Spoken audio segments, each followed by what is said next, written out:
آزمائیں گے وَإِلَيْنَا تُرْجَعُونَ، اور تمہیں ہماری طرف ہی لوٹ کے آنا ہے۔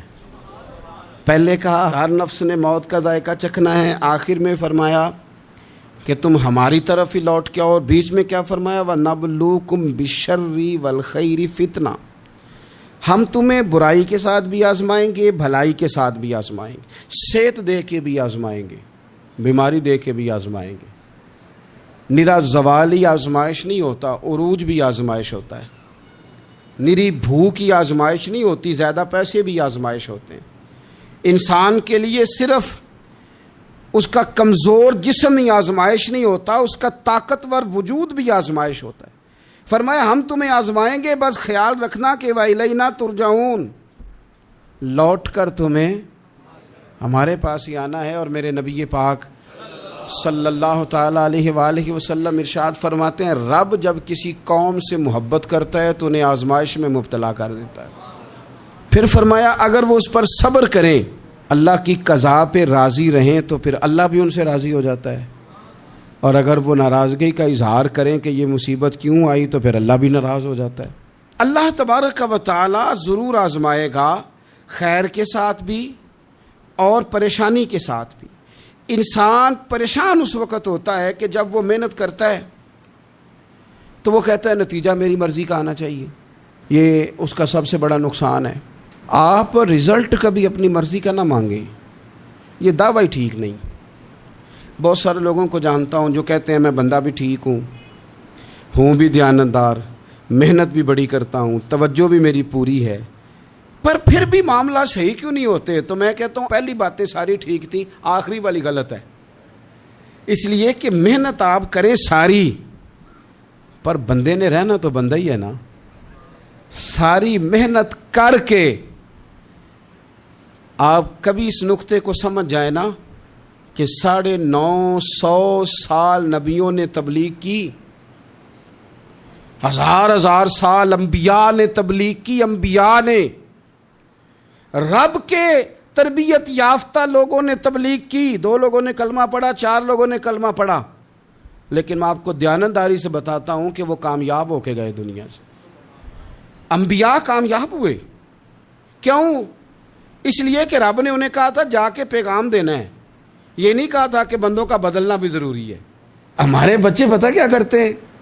وہ فٹافٹ نہ پریشان ہو جاتے ہیں۔ نبیوں کے ذمہ تبلیغ کرنا ہے، یہ ان کا ذمہ نہیں کہ لوگ ضروری کلمہ پڑھیں۔ ہدایت تو رب کریم کے دستے قدرت میں۔ انبیاء خلوص سے، للہیت سے جد و جہد کرتے رہے، لیکن انہوں نے یہ نہیں کہا کہ مالک اتنی محنت کی ہے بندے ٹھیک ہی نہیں ہوتے، یہ نہیں کہا انہوں نے، اس لیے کہ جو ان کی ڈیوٹی تھی انہوں نے ڈیوٹی صحیح کی۔ ہم نے اپنی ڈیوٹی کرنی ہے۔ پریشان اس وقت ہوتے ہیں جب نتیجہ اپنی مرضی کا مانگتے ہیں۔ نتیجہ نہ اپنی مرضی کا مانگے، رزلٹ نہ اپنی مرضی کا مانگے۔ اور جناب پیر صاحب میں فلانا وظیفہ بھی پڑھتا ہوں، فلانا وظیفہ بھی پڑھتا ہوں، فلانا وظیفہ بھی پڑھتا ہوں، دل نہیں صاف ہوتا، تو میں نے کہا یہ تو اللہ نہیں کر رہا ہے۔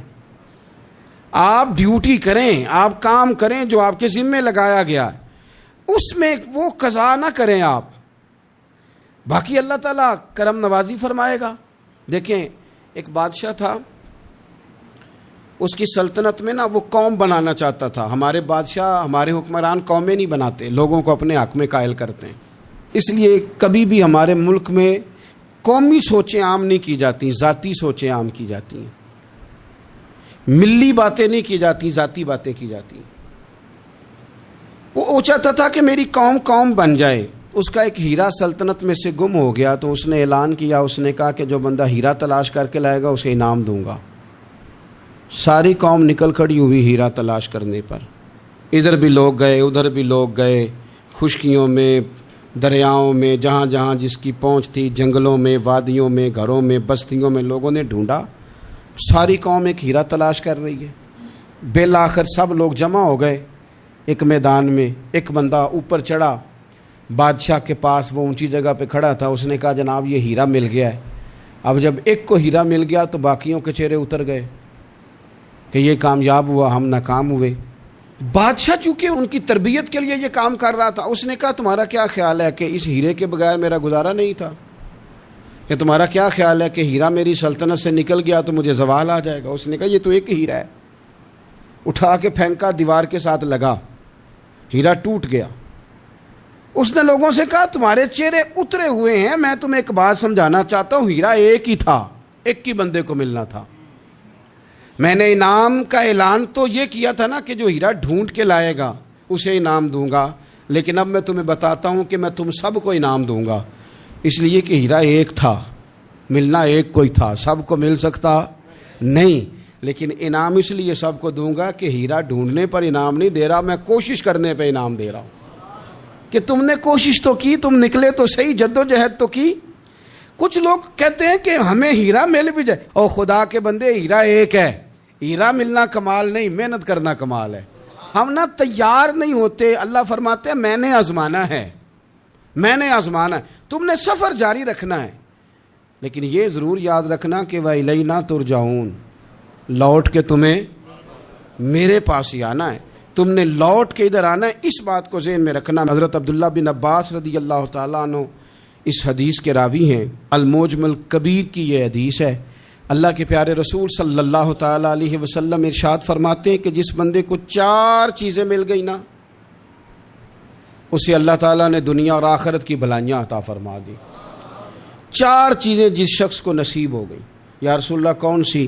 حضور فرماتے ہیں جس کو شکر کرنے والا دل مل گیا، اور کریم محبوب فرماتے ہیں جسے اللہ تعالیٰ کا ذکر کرنے والی زبان مل گئی، اور حضور فرماتے ہیں جسے مصیبت پر صبر کرنے والا بدن مل گیا، اور جسے ایسی بیوی مل گئی جو نہ اس کے مال میں خیانت کرے گی نہ اس کی عزت میں خیانت کرے گی۔